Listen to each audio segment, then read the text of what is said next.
Before machine-made glass became common in the 1920s, window glass was made by blowing and crafting by hand. But how is blown glass made? In this workshop, glass sheets are made for a wide range of applications, from contemporary illuminated panels to glass sheets for windows, vases, or crystal glasses. The glass-making process is carried out by a team of artisans including a starter, a master glassblower, and an assistant.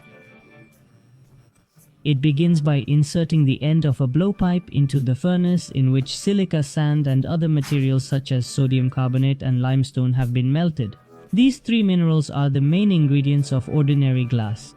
They also add lead oxide, as that is what turns common glass into crystal. A small amount of molten glass is removed from the furnace and rotated in a wooden mold lined with thick paper to smooth the surface. A metal needle is inserted through the blowpipe into the glass to create a pathway for air to be blown in. The glassblower returns to the furnace to gather more molten glass. It is too difficult to work with a large amount of glass at once, so the process is divided into several stages. Now the glass is shaped using a large mold. Once the shape is formed, a tool resembling a fork is used to push the glass towards the end of the blowpipe, preparing it for blowing. The gaffer rotates the glass in a large paper-lined mold to make it round. Once the molten glass is removed from the furnace, it cools down quickly. If the temperature drops below 700 degrees, the glass can no longer be worked with, so the team must work swiftly and reheat the glass several times. Another assistant lubricates the blowpipe so that it rotates smoothly on the stand. The gaffer now passes the blowpipe to the master glassblower, who rotates it to straighten and center the glass. The master glassblower begins to rotate the blowpipe and blow through it, gradually inflating the glass. This requires a high level of skill and physical strength. The blowpipe and glass can weigh up to 14 kilograms.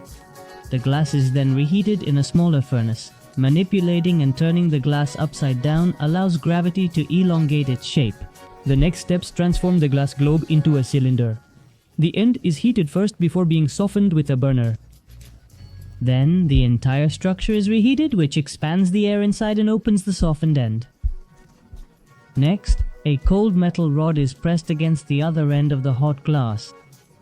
The thermal shock causes a clean break that separates the glass cylinder from the blowpipe.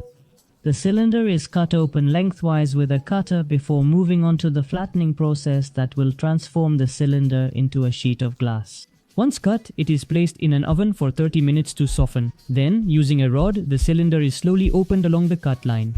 The 450 degrees Celsius temperature ensures that the glass stretches. Once the cylinder has been fully opened, the glass is smoothed out using a wooden tool. The sheet of glass then goes into an annealing oven for gradual cooling, which releases any tension that could cause it to fracture. Once cooled, the glass is visually inspected for quality. The final step is to trim the edges to ensure they are straight. If you enjoyed this video, remember to give it a like and share it with someone else who might find it interesting. You can also subscribe to this channel and turn on notifications to continue learning. Thanks for watching.